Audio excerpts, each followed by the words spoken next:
All right, good morning and greeting all of you who are gathered here, as well as those who are watching us another time. We are gathering to get to know our new seminarian, Elaina LeGault. Very excited to have her with us, so thank you. Yay!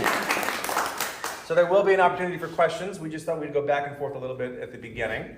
So before we get into anything sort of super deep, Elaina, just give us the bare bones, like where are you from? Where'd you go to college? Like all those things. How long have you been in San Francisco? Give us sort of just the orientating details. Yeah. So I was born and raised in South Bend, Indiana. That's where my parents are still today. And I was raised Catholic. I was Catholic for most of my life, all the way through getting my MDiv at a Catholic seminary. I went to college at Loyola in Chicago and loved it there, fell in love with the Jesuits, and then did the Jesuit Volunteer Corps in Montana. I worked with the Northern Cheyenne and Crow tribes in southeastern Montana for 2 years, which was really impactful on my vocation, my life, my story. And then was back to the Midwest for a little bit and came to Berkeley, went to the Jesuit School of Theology for my MDiv. And through that process, felt that this call I had felt for a long time to ordained ministry could not be ignored. And so through that process of seeing all my classmates being ordained, decided I was being called into a different tradition. Love it. So I lived in Berkeley, went to school in Berkeley for 2 years, moved over to San Francisco. I worked as a dorm chaplain at USF for a year, and then met my now wife, Jessica. And yeah, have been in San Francisco ever since. The last 7 years, I was teaching high school theology full time. So I was at Mercy High School and then at Convent in Stewart Hall. Wow. And she's been a wonderful blessing this year as we are discovering our new sort of format regarding our youth confirmation class. So the Lord provides, and I'm very, very pleased and grateful for the expertise, not just information, but with youth that you bring to us so at such a needed time. All right, so can you tell us a little about your journey of faith, a little bit, maybe some deeper details? What first drew you towards ministry and eventually the Episcopal Church? Yeah, so if anyone doesn't know, South Bend, Indiana is where Notre Dame is. It's a very Catholic town, very religious, and so growing up, religion was a huge part of my life. My family has strong Polish ancestry, and so there was kind of this cultural Polish Catholicism was a huge part of my life. Hi, welcome. And something I was always drawn to was liturgy and ritual, and even in the home, things that we would do with my mom and different prayers and with my grandma. And when I was pretty young, about 11 or 12, we went to an ordination. We were getting a new deacon at my church. And so we went to this ordination in the beautiful Basilica at Notre Dame, not in France, in Indiana. And there was this moment where the deacons were lying prostrate in prayer. And I just had this overwhelming feeling that I wanted to join them, that I wanted to lay down with them, that I wanted to give my life in that way. And it was so profound, and I could not stop thinking about it afterwards, and it just lingered and lingered. And I remember telling, my parents, telling folks, and, people just not being really sure what to do with that. And, many folks shared with me, well, maybe you're supposed to be a nun. Maybe, something else, that only men can be priests. And it always was there. It was always there on my heart. Did you ever interpret it as, so did you ever consider becoming a nun, or was there a moment where you were like, I'm being called to another a form of Catholic leadership, or was it always sort of stalwartly, no, I'm supposed to be a priest? Do you have a sense of how that ebbed and flowed in yourself? Yeah, definitely. I think just because I was kind of told, these are your options, I really thought about it. And In high school, I had an absolutely fantastic campus minister who really helped me become a leader in my school. And so I thought, maybe I'll just be a campus minister. Yeah. And I absolutely thought about being a nun. I have a great aunt, Sister Pascalita, who has since passed, but she was fantastic. As kids, like, she would come over, we'd play cards and eat hot dogs, and I just loved her so much. This is actually a medal that she wore in her life as a nun. And that's cool. she was just such a role model, and I really thought about it. I was like, well, maybe I am called to be a nun. And I actually went on a few convent visits, like seriously thought about it. And it was just always so clear that was not the call. But yeah, she, before she passed, one of the things she shared actually with my mom was, tell Elaina to take my place. And I really did for a long time, tried to kind of process, was this a literal, take my place? And I really think she meant just as a leader in the church. She was a fantastic leader of her religious community. And I feel that today. I feel that sense of being called into a life in the church. Yeah. So you had this moment at 11, 12 at the ordination. My curiosity is, and it's not true for me, but I wonder for you, is, sometimes you hear people who become priests because they were, I think Pope Francis actually, no, Pope Leo currently, he played Pope when he was 3 or 4. Right? And I know people who, set their dolls up and do sermons. Did you have any of those sort of constructs? That's funny. When I was in the 3rd grade, my 3rd grade teacher had a fake mass set. You would have a kitchen set and stuff. There was a mass set, which is really funny. There was a tiny chasuble. Yeah. And I definitely have memories of playing with that when we would have kind of religious ed classes. And yeah, but I think for a long time, I just kind of thought, well, I have to kind of find these alternative pathways. When I was in Montana, there was this really beautiful experience because I was in such a remote place. I lived in a town of 500 people for 2 years, and we did not have a priest every Sunday. The priest traveled to other reservations, to other remote areas, and it was women who would lead the Sunday service. Interesting. And in particular, there was a Cheyenne elder, Grandma Nellie, who would lead and would preach, and there was other women as well. And there was this kind of almost reawakening of this could be real, this could be a possibility. From a marginalized community. From a marginalized community. Was it a Catholic community? It was a Catholic community. And so I decided that I would go get an MDiv, because that was the next logical step, was to try and make myself the best minister I could be, the best chaplain I could be. And so went to Catholic Seminary, the Jesuit School of Theology in Berkeley. And while I was there, faced a lot of challenges as a woman, and after I came out as a queer woman. It was not a very welcoming place for me in many ways. And I took a few classes at CDSP, the Episcopal Seminary, and was so welcome there. And people just couldn't believe that there was certain classes I wasn't allowed to take as a woman, or that there was certain things I wasn't allowed to do as a woman, or that, my peers who I stood up with in their ordinations wouldn't come to my wedding. And so there was this introduction to the Episcopal Church in that way, of these classmates and teachers who were just so welcoming and honored me and my gifts. And so your introduction to the Episcopal Church was through the educational structure. Yeah. First so you knew these classmates. So your introduction, did you sign up for a class, or did you meet some of the students first? No, I just signed up for a class. Okay. Remember what it was? Yeah, I actually took Church History 2, so part 2 of Church History with Dr. Stafford. Oh, Mike Stafford's dad. Mike Stafford's dad. That's a small world. And, I had gone to Catholic school literally my whole life, from when I was, in kindergarten all the way through grad school. And I thought, maybe I should get a different perspective on some of these subjects. And so I thought, well, I'll go to the Episcopal Seminary for church history too. And I loved it so much, I ended up signing up for some other courses there. So what was your first Episcopal church experience?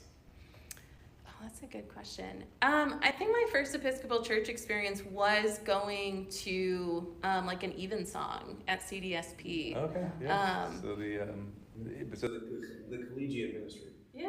Yeah. Yep. Do you remember when you first went to like just a normal Sunday service at a church? So yes and no. Okay. So normal, I would bracket, because my first time going to like a normal Sunday service was on Zoom.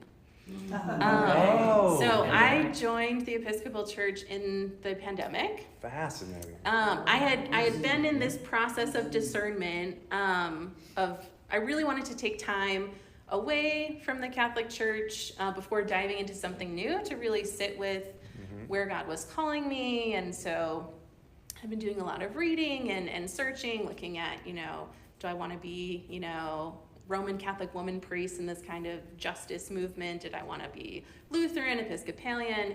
And I did this discernment program for folks through a Catholic organization, actually, and really thought the Episcopal churches feels like the right fit for me.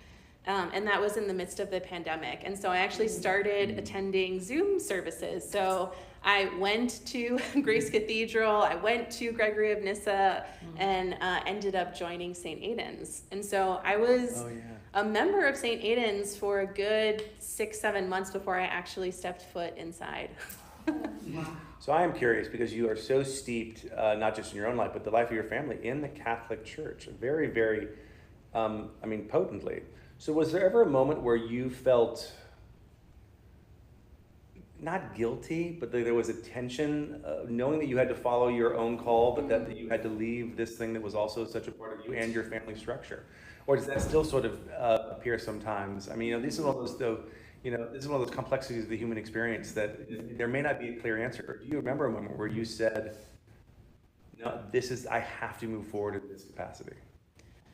Yeah, I'm really grateful that even I think as my family was processing and understanding what it meant for me to seek ordination in a different tradition, they never made me feel bad. And they certainly, I think most people that know me just know like how passionate I am about this, and like how long it's like been on my heart.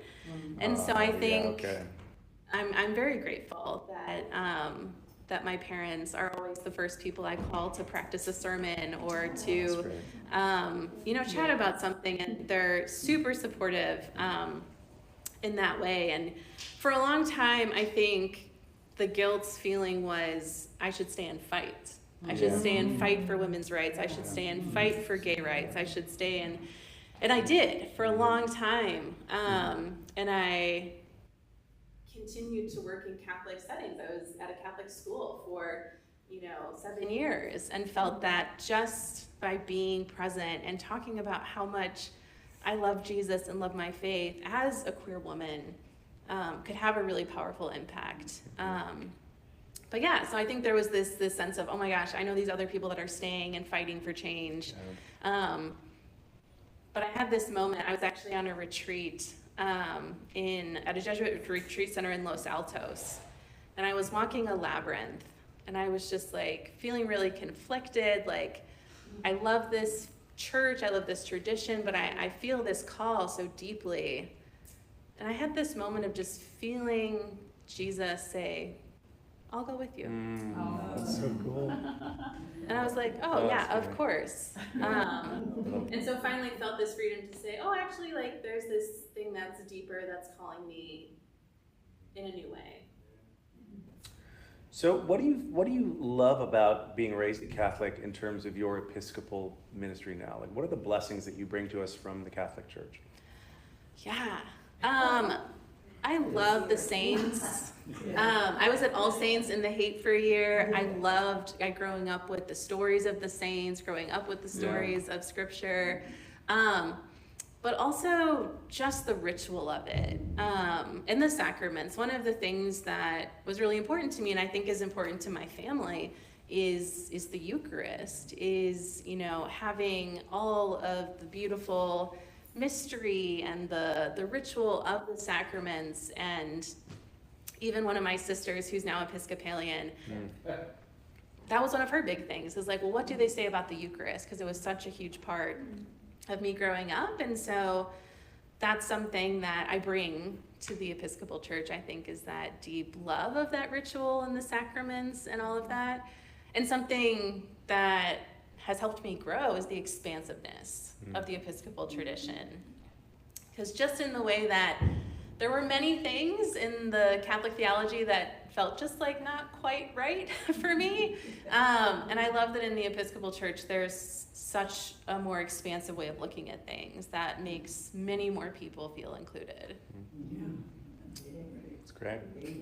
So you taught theology to teenagers for the last 7 years. I loved when I was a youth minister because I always felt like I was on the, I knew about stuff before, the adults did. Like, I remember I was a youth minister when Facebook came out, and my youth got me on it super quick, and that's how I started communicating with them. And I remember saying to then the admin staff at this big church I was working with got on it, and there was an executive meeting of the staff that I was at where we talked about turning the computers to block Facebook. I mean, believe this is mid 2000s, and I had to say to the staff, this is how I communicate with the youth, and they just couldn't understand that. But so I guess what is your experience teaching youth the last 7 years or so?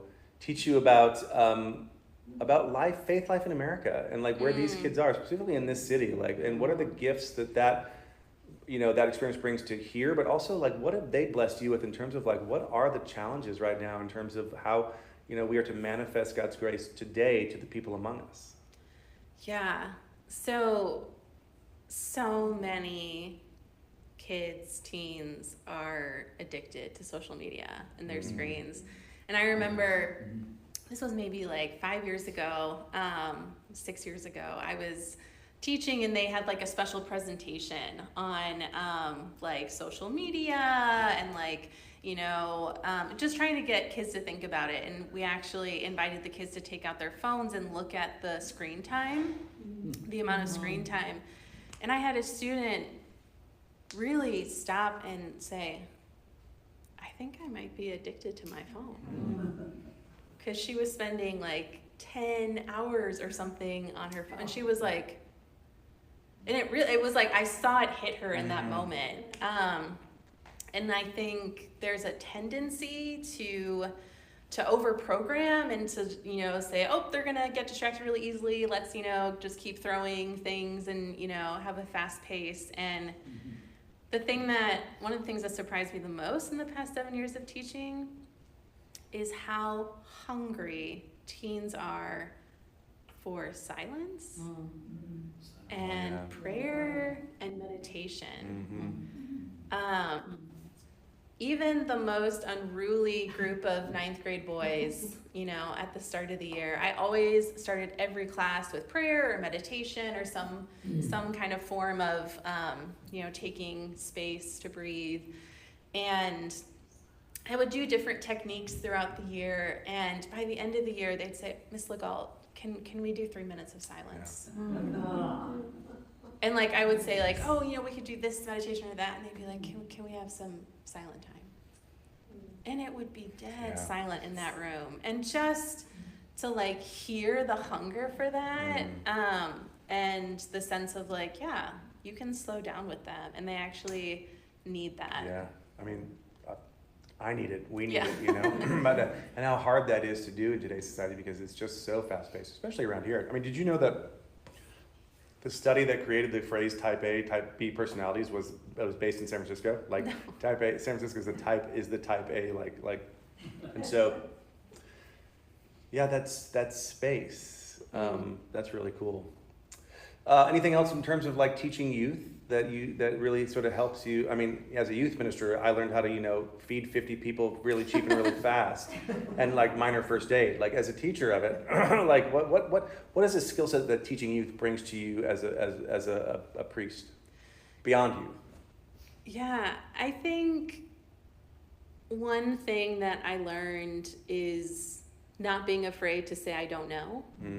I think as a teacher, you want to know all the things and be the expert in the room. And I found that my students, I think, respected me more when I was like, actually, I don't know that one, but I'll look it up and I'll tell you tomorrow. Or, oh, I don't know. Actually, does anyone else in the room know what the answer to that is? And letting them also be an expert, I think it taught me a lot of humility, of being okay with not always knowing, and just being okay being silly, cool. like being myself. Like I'm nerdy and queer, and just being myself and talking about my cat with my students sometimes would make a big difference. So why St. Mary's? I know, this is your second year of Field Ed. You did a previous year at All Saints in the Haight. What drew you? What was your hope for having this space as a part of your education formation? Youth, children, is a big piece of it. I've worked with kids for a really long time and loved it, but never in an Episcopal setting. It's always been in a Catholic institution, and so it's just been really great. Even just like serving at the 9 a.m. and seeing what a children's liturgy can look like has already been like a huge educational moment for me. And to by the work of the Spirit be leading the confirmation class and just to have the opportunity to see how that is done was important to me. To be able to see that. And for maybe folks that don't know, All Saints in the Haight is Anglo-Catholic, and so it's kind of like incense, high church, 365 days a year. Yeah, all the time.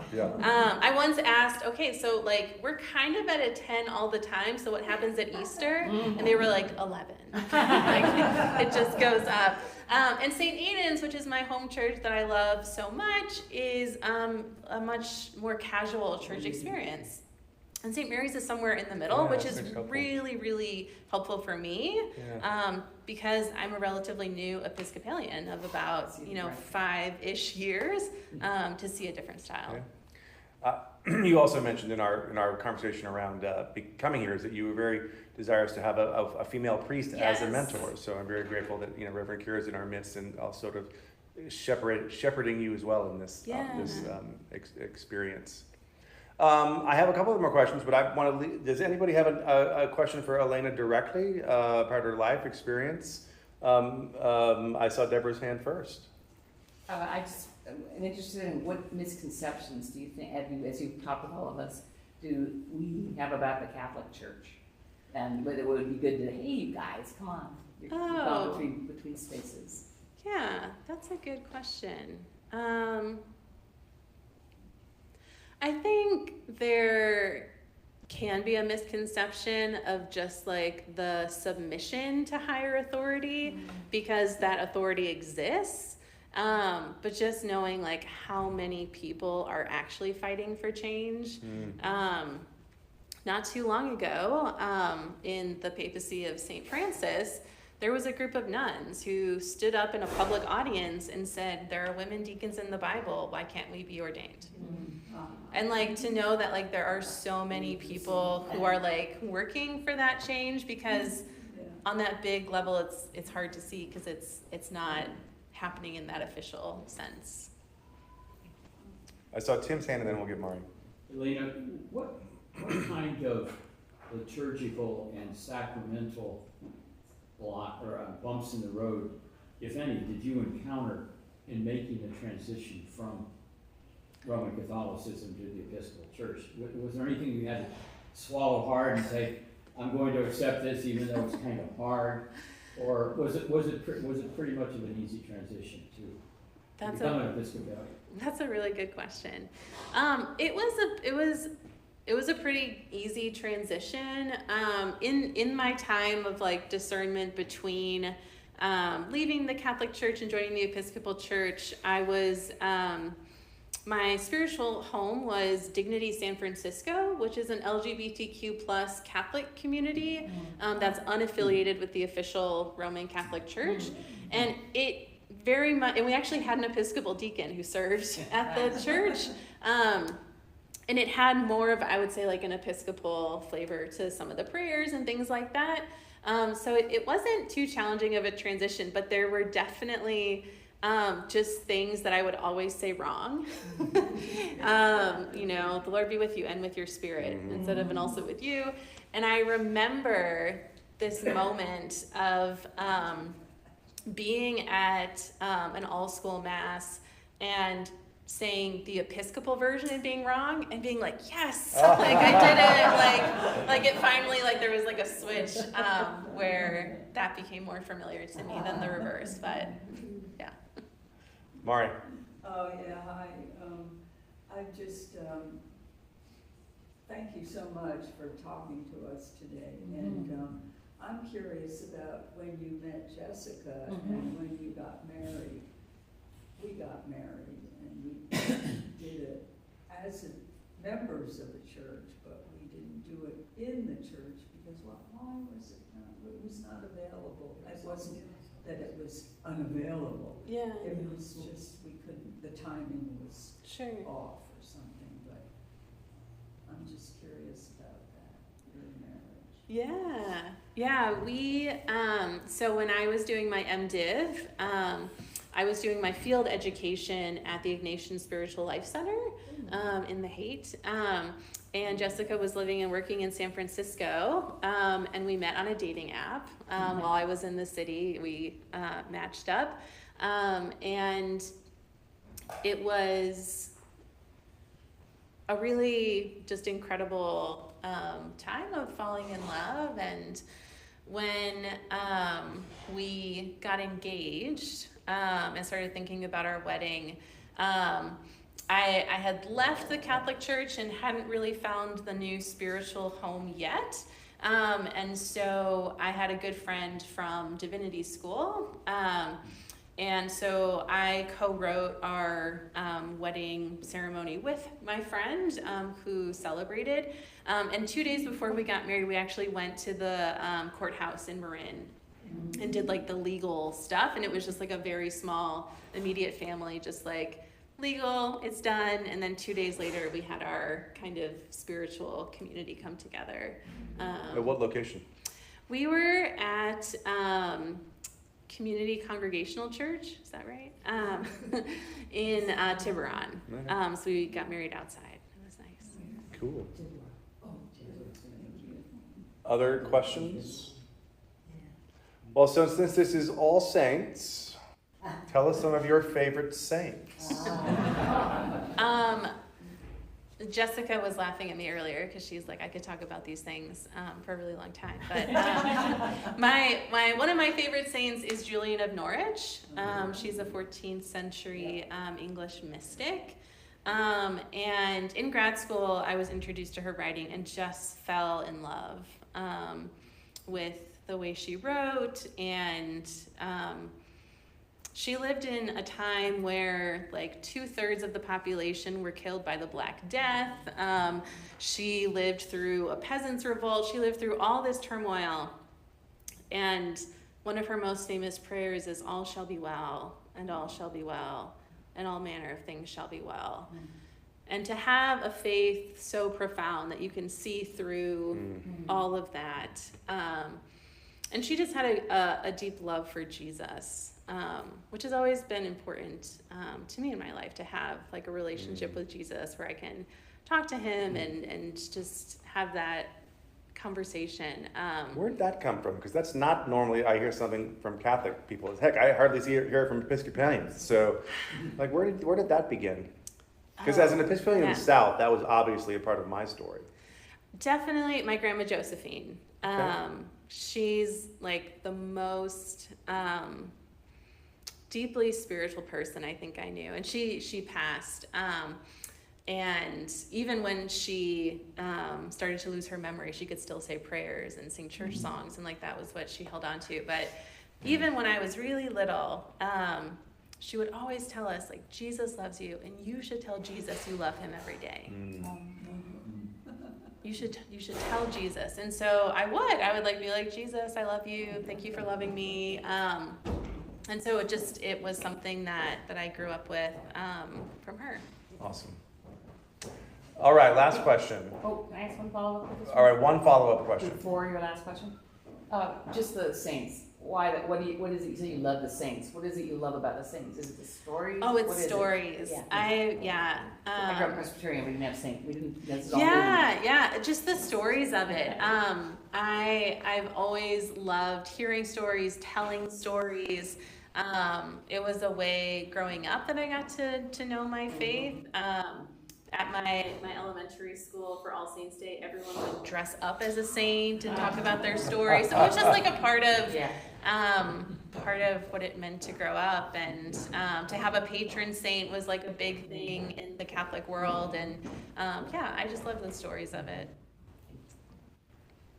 Cubs or White Sox? Grandma Josephine was a Sox fan, so we'll have to go with Sox. Yeah, I was wondering, coming from South Bend, you're sort of South Chicago, but Loyola's kind of it's closer to the South, It isn't it? is. Yeah, so you are a Sox fan.